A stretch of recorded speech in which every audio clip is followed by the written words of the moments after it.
dá para todo mundo. Não dá para todo mundo, para você não dá não. Não está dando não. Então, irmãos, hoje eu quero pregar sobre a ressurreição dos mortos, sobre a nossa ressurreição, a menos que a gente seja levado vivos, porque Jesus vem ainda durante o nosso intervalo aqui na Terra, mas se ele vier mais tarde, que a gente já for, então eu vou falar em relação ao arrebatamento, a ressurreição é na verdade, a nossa glorificação. Essa certeza que a gente tem, ou deveria ter, que a gente realmente vai ressuscitar.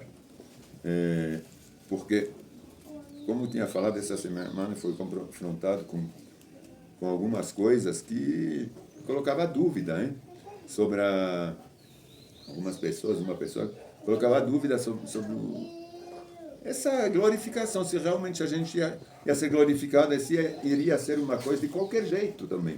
Então, de qualquer maneira, porque parece para muitos cristãos que pode...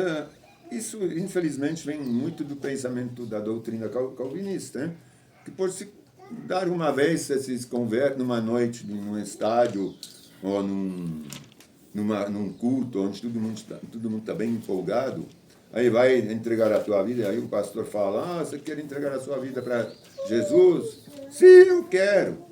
Aí então todo mundo que quer, vem aqui na frente que eu vou orar para vocês. E pronto, então não tem arrependimento, não tem conscientização de nada, na verdade. Então eu duvido que uma pessoa dessa, que se converteu assim, ela tenha realmente a convicção de ser salvo. Ela pode até falar pela boca, não, eu sou salvo, porque o calvinista fala que se converteu, você é salvo. Mas não são pessoas convertidas. Primeiramente, o que eu falei para essa pessoa, eu falei, mas geralmente as pessoas não são convertidas. Não se converteram de verdade. Por quê? A conversão para ter certeza disso, é uma conversão. Quando a gente vai em uma certa direção, a gente faz a conversão e volta. Então, se não ocorreu isso na vida da pessoa, se ela continua na mesma direção, então não houve conversão. Porque quando a gente vive no mundo, a gente segue o quê? Os pensamentos das trevas, do diabo, do mundo. Então a gente olha para lá, então é ali que tem esses pensamentos. Os pensamentos de Deus estão lá no oposto, nas nossas costas. Se a gente não dá 180 graus de conversão, quando a gente se converteu, e começa a pôr o diabo nas costas e Deus na frente, então não muda nada. Agora, se a gente faz isso, muda. Porque a gente começa a mudar nossos hábitos, a gente não sai mais, às vezes, com quem a gente saía, ou pelo menos não nos lugares nos quais a gente saía. A gente não tem o mesmo linguajar.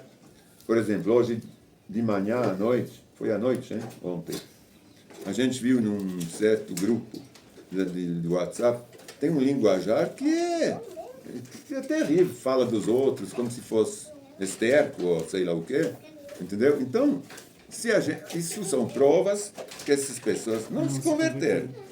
E nem temem a Deus, apesar de falar, pode ser católico ou não, eu não sei se essas pessoas estão falando isso, mas vamos, no geral, de um modo abstracto, é lógico que isso aqui é uma prova que a pessoa não está com Jesus Cristo. E não tem a convicção de ser salvo, com certeza, porque não é assim que funciona. Então, a partir disso, na verdade isso ocorreu essa noite, mas a partir dessas outras coisas, eu falei para Deus, acho que Senhor, eu vou pregar sobre essa conscientização que a gente tem que ter, que a gente realmente é salvo. Para a gente, eu acho que deveria ser uma coisa óbvia, mas nem para a gente, às vezes, é óbvio. Então, é por isso que eu peguei na palavra agora. É claro que tem centenas, milhares de sentenças que nos comprovam que a gente vai ter um corpo de glória, que a gente vai ressuscitar, que a gente não vai ficar assim, abandonado por Cristo. Mas eu peguei algumas sentenças para fazer um culto de, sei lá, 30, 40 minutos. Então, mas são milhares. Só que a gente esquece dessas sentenças. E a gente, às vezes, se deixa pegar pela dúvida. Então, eu peguei algumas sentenças no Antigo Testamento para demonstrar que já desde o Antigo Testamento, apesar de que a lei não salva ninguém, é que a gente sabe que quem salvou todos os nossos antepassados, até a Nova Aliança, no Novo Testamento, Foi Jesus Cristo que foi pregar no Hades, hein? É que levou consigo, ou que salvou de alguma maneira, todos que já eram do lado bom, pelas obras, pela fé. Então, que a gente vê isso muito bem com o rico e o Lázaro. Bom, não retomei esse exemplo aqui, agora ou para hoje, mas a gente sabe que Cristo, de qualquer forma, desde o início da palavra, sempre foi Cristo. Sempre foi Cristo, que o Salvador é o Senhor que recebeu a faculdade de dar a salvação. Então, vamos começar então pelos Salmos. Em Salmos, o Salmo 103,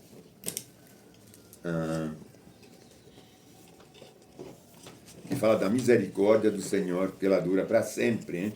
Salmo 103, versículo 13 a 18. Salmo 103, versículo 13 a 18, está na página da Spurgeon, 690. Salmo 113. Será que tem que acender, não? Não, tá bom. Para mim, não sei para você. Se Tá quer bom. com acento, acento. Não, tá bom. 113, já estou por aqui. 103, 103. 103, versículo 13 até 18.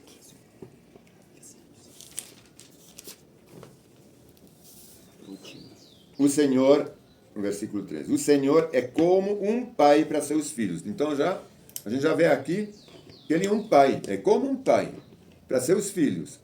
103, versículo 13. Já estou vendo. O 13. Salmos, hein? O Senhor é como um pai para seus filhos. Isso aqui já é uma afirmação, hein? Que o Senhor não é só um senhor, mas ele é como um pai e nós somos seus filhos. Bondoso e compassivo para os que o temem, lógico, e para quem o teme. Para os que não o temem, que não são contrários, não tem nada a ver com isso. Pois ele sabe como somos fracos, isso é importante. Lembra que não passamos do pó. Porque é isso que a gente pensa às vezes, mas como a gente é fraco, como a gente é nada, a gente nasce, eu nem sei o que meu bisavô, tataravô fez, onde que ele morou. Então a gente é como a palavra fala, a gente é como uma flor do campo. A gente afloresce, abrocha, desabrocha, morre e já vai embora. Então a gente pode pensar, mas como a gente é nada? Como que um Deus vai lembrar da gente? Então a palavra, ela nos lembra disso a cada página, que o Senhor se lembre da gente. Porque Ele sabe como somos fracos, lembra que não passamos de pó. Nossos dias na terra são como o capim. Como as flores do campo, desabrochamos. O vento sopra, porém, e desaparecemos. Como se nunca tivéssemos existido, não é verdade? Sim. Então é difícil, às vezes, a gente ter essa convicção que realmente para Deus, a gente vai ficar com Ele, é na memória dele, não só na memória, mas que quem está com Ele já está com Ele, já está, na verdade, com Ele, até fazer umas besteiras grandes, ou realmente, para se retirar da presença dele. Ainda 7, então. Mas o amor do Senhor, por aqueles que o temem, dura de eternidade em eternidade. Sua justiça se estende até os filhos dos filhos, dos que guardam, o 18, dos que guardam sua aliança, dos que obedecem a seus mandamentos. Certo? Então, isso já são grandes afirmações, né? Que Deus nos dá para que ele não vai, apesar de todas as gerações que passam, ele não vai se esquecer da gente. Lá, claro que naquela época as pessoas não eram salvas na hora, mas nós, debaixo da Aliança da Graça, sabemos que a gente já está salvo hoje em dia. Né? É que nossa alma, depois eu vou explicar a diferença entre a alma e o espírito, o corpo. Aí vamos ver em Daniel, continuando um pouquinho, Daniel capítulo 12, versículo 1 a 3. Os que temem o nome Daniel. Não, são os que têm o nome registrado no livro que são salvos. Hein? Daniel seria, dessa Bíblia, está na página 1028. Daniel quanto? 12, é o último capítulo de Daniel.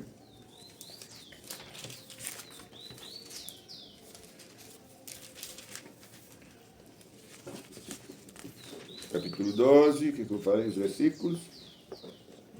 Senhor, versículo 28, não, 1 a 3, bem no início, do capítulo 2, 12.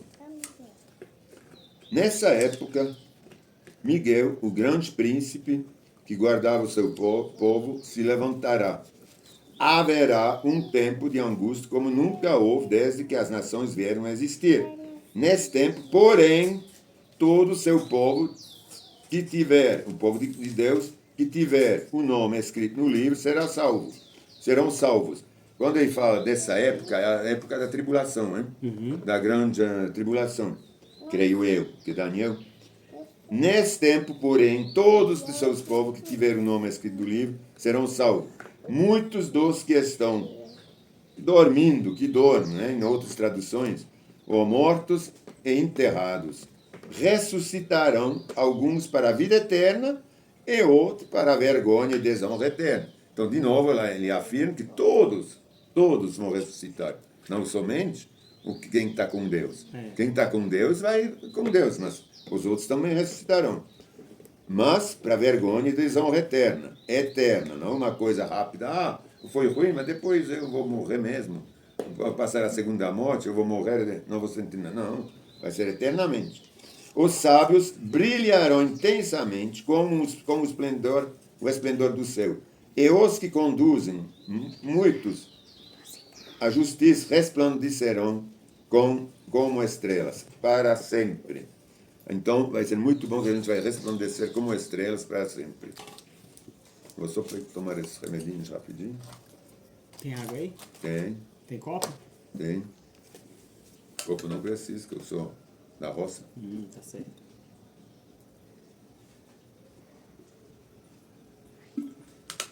Obrigado, Senhor. Põe isso aqui nessa mesa, senão talvez apareça. Pronto. Vamos continuar, então, Vamos. com Mateus 10, agora no Novo Testamento. Mateus 10, 28. Para mostrar que a nossa alma ninguém pode tocar. Então, uma vez que a gente se converteu, não tem como. A gente é salvo e pronto. Se a gente não faz besteiras, hein? Porque o diabo não toca no ungido de Deus.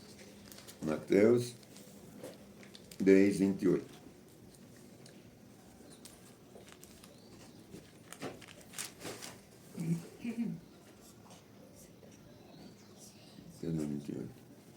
Não tenha medo dos que querem matar o corpo. A gente pode morrer, alguém pode nos matar, não tem problema. Não temos que ter medo.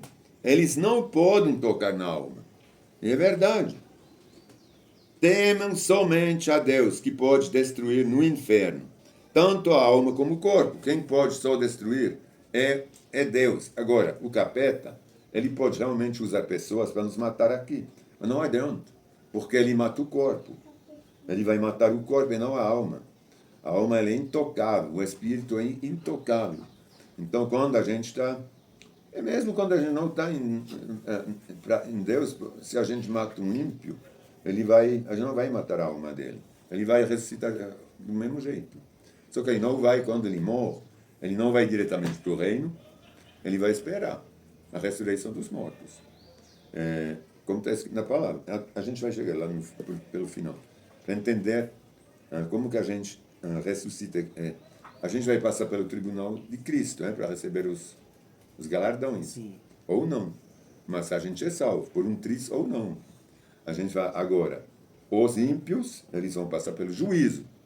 Que depois a gente vai estar já todo mundo já vai ter recebido os galardões. E a gente vai voltar com Cristo para a ressurreição dos mortos. Aí sim, eles vão passar pelo juízo. E nós vamos assistir isso. Eles vão ser jogados junto com Satanás e a besta no lago de enxofre de fogo, onde tem ranger de dentes e choros. Entendeu? E a gente vai estar eternamente com Deus, eles vão estar eternamente. Por isso que a gente tem que realmente ter medo disso, né? E não fazer muita besteira para não perder essa salvação, né? Aí, continuando. em 1 Tessalonicenses, capítulo 4, versículos 13 a 18, na página 1393 dessa Bíblia. 1393. 1396? 93. 1393. Pronto, tô aqui.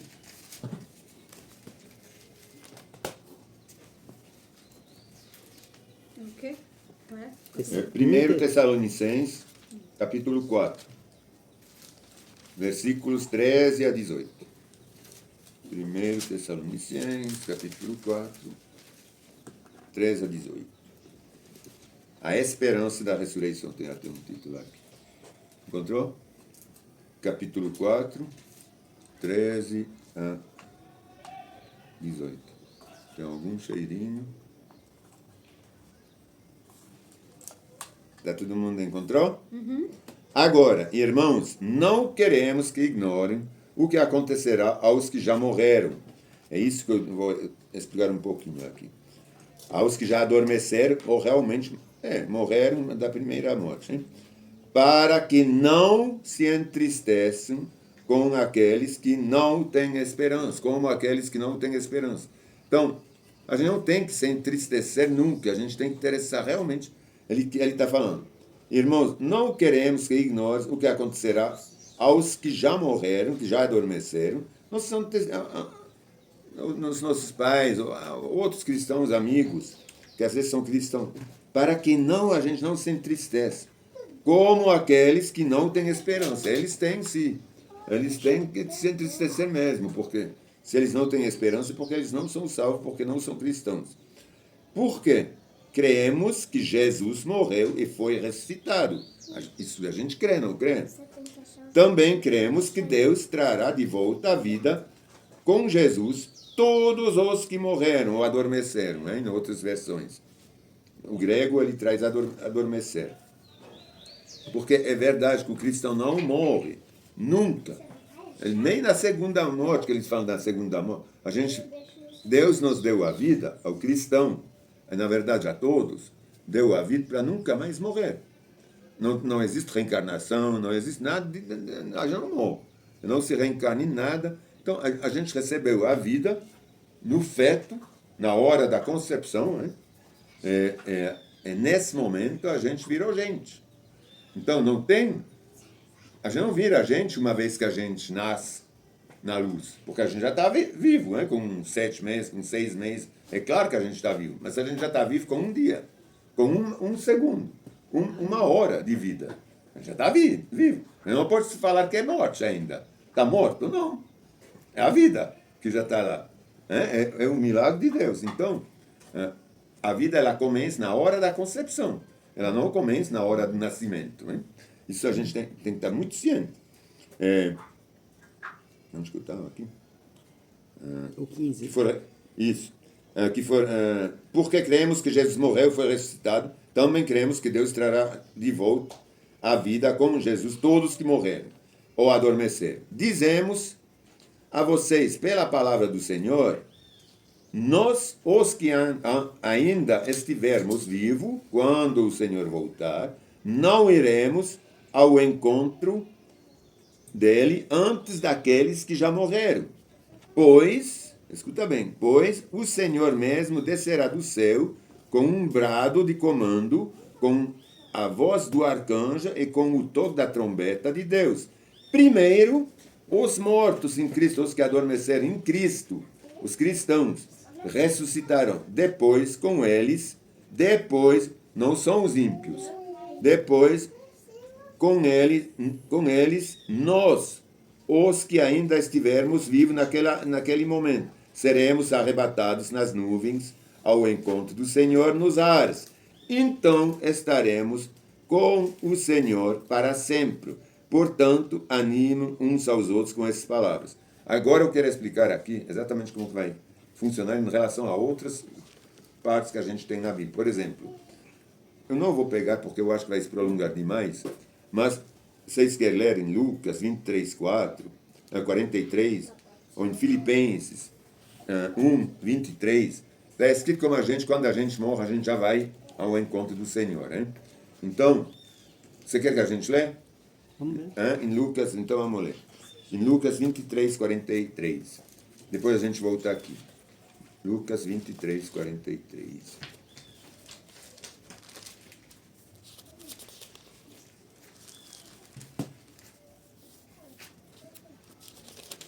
Essa aqui é quando ele estava na cruz,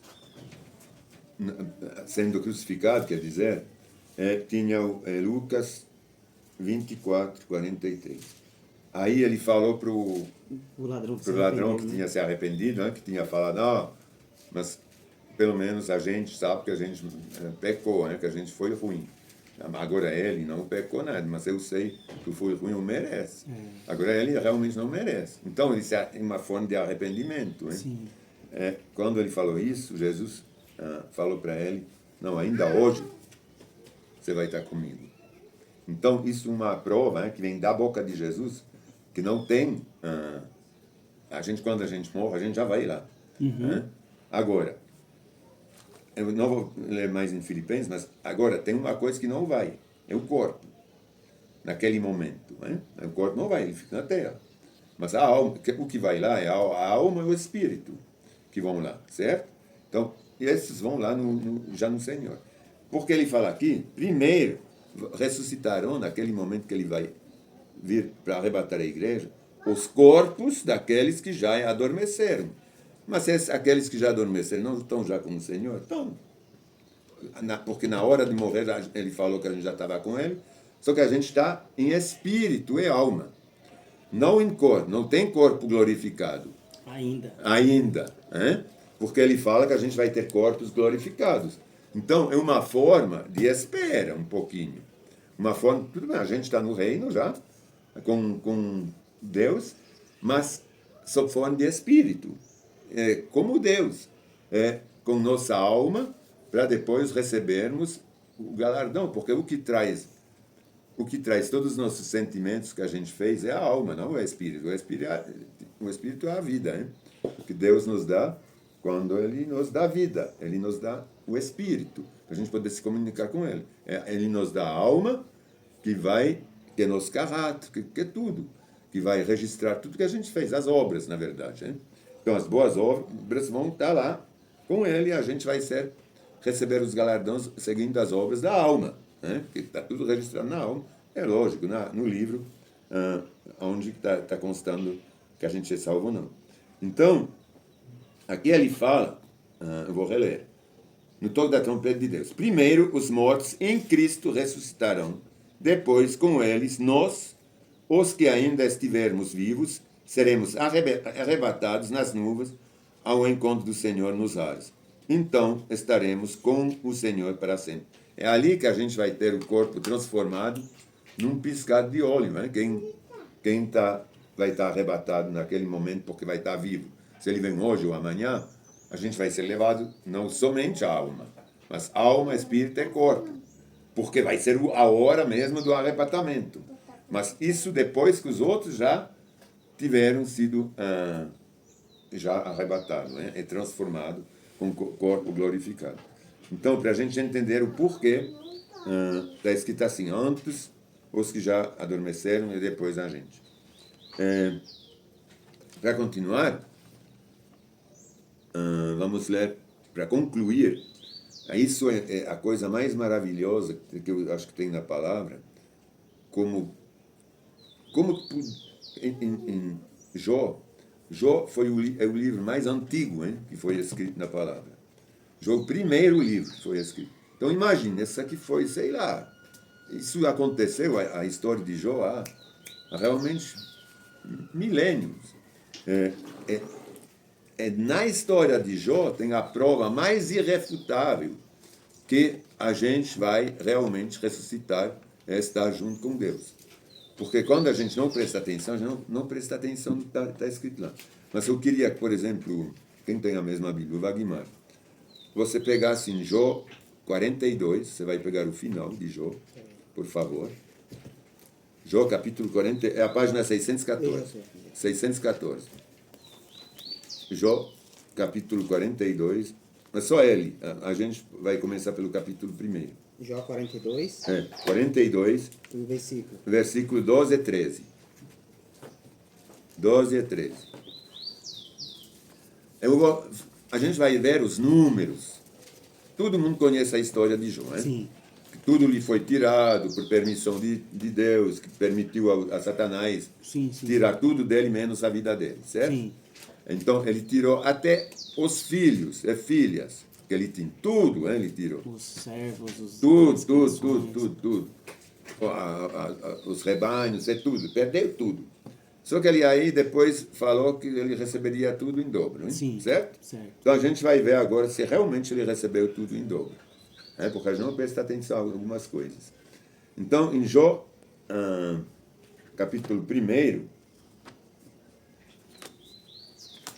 a gente vai comparar os números. Né? Isso vai ser muito interessante.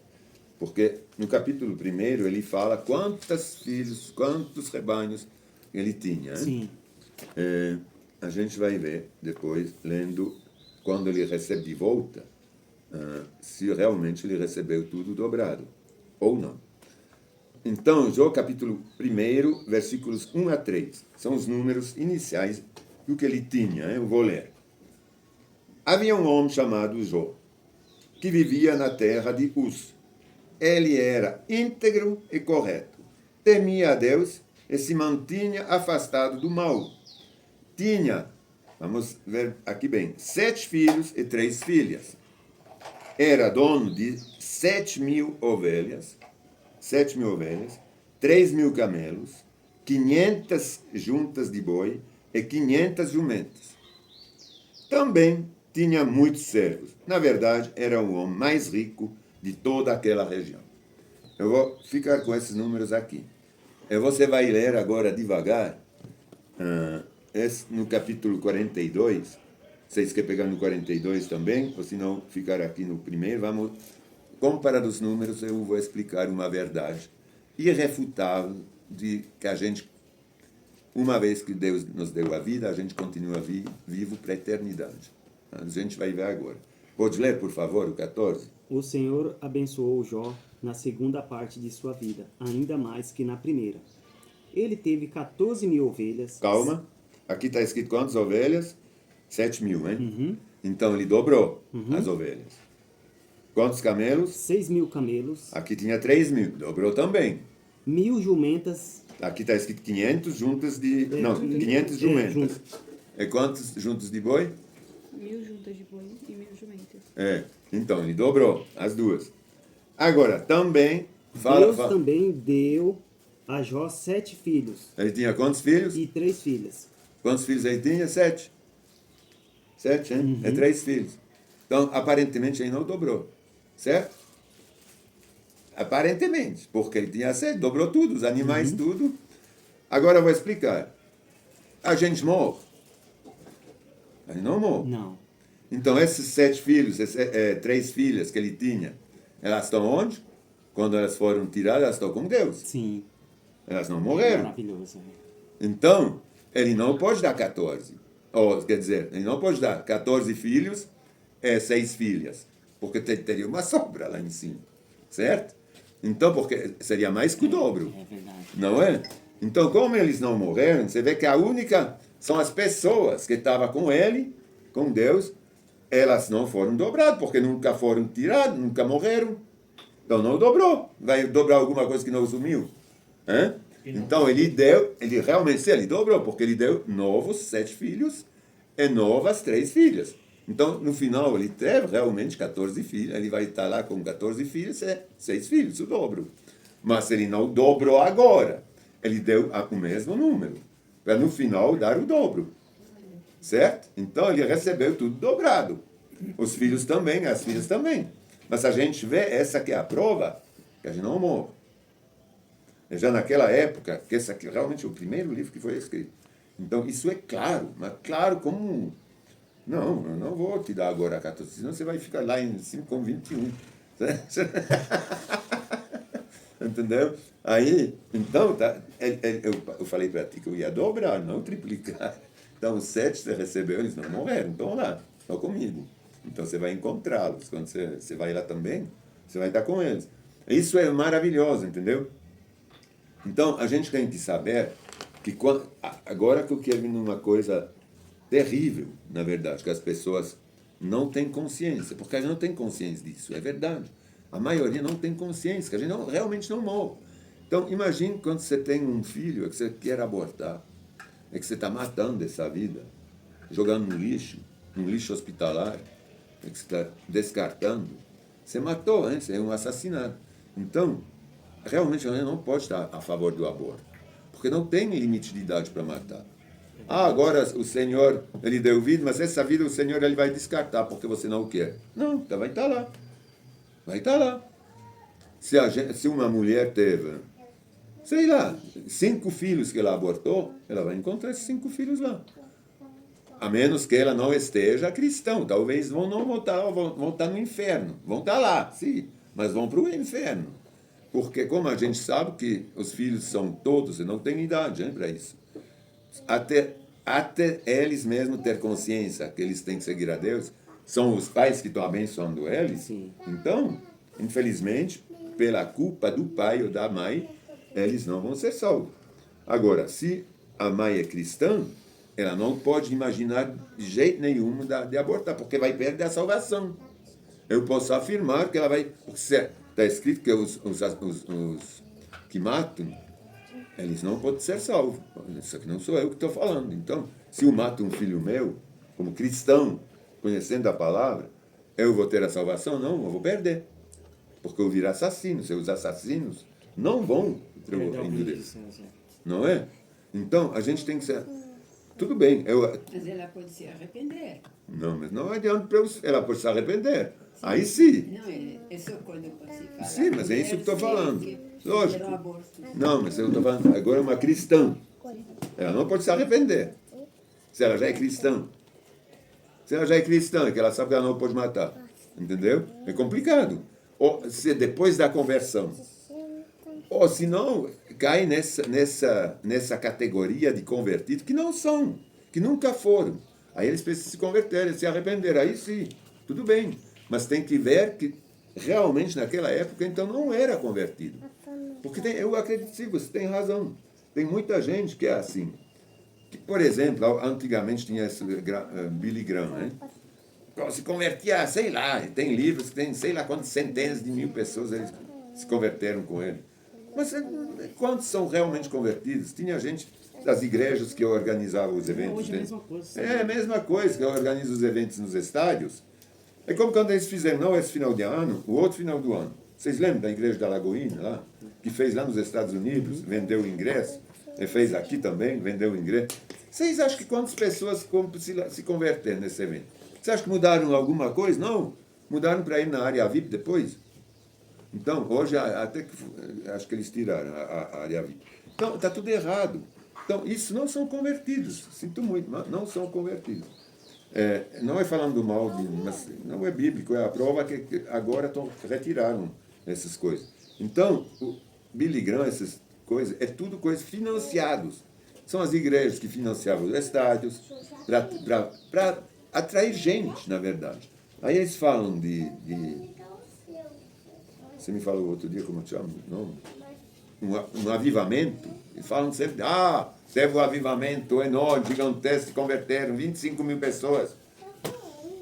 Mas dessas 20 mil, se 100 pessoas mudaram realmente de vida, é muito. Eu não acredito que isso aqui é tudo coisa de emoção, entendeu?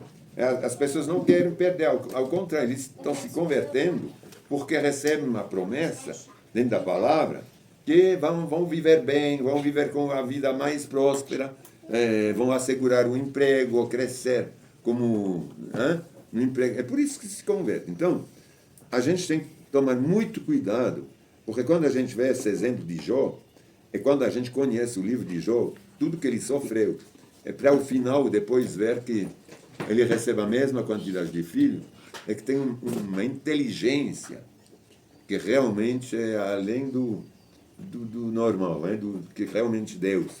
É isso que nos comprova agora, tudo que a gente leu, eu acho que essa aqui realmente é a comprovação, a coroa, o coroamento que a gente realmente vai para Deus. Porque para chegar nesse ponto é que Deus não duplica os filhos para justamente não ter mais que o dobro depois. Isso é fantástico. Eu quero orar. Senhor, eu te agradeço, realmente. O Senhor só nos comprou dia após dia como o Senhor é onisciente, onipresente, especialmente onipotente. Sabe de tudo, Senhor. A tua sabedoria, Senhor, ela ultrapassa qualquer uma filosofia, doutrina e sabedoria humana, Senhor. Através da tua palavra, desse livro maravilhoso que é a Bíblia, Senhor, a gente consegue te conhecer e ter realmente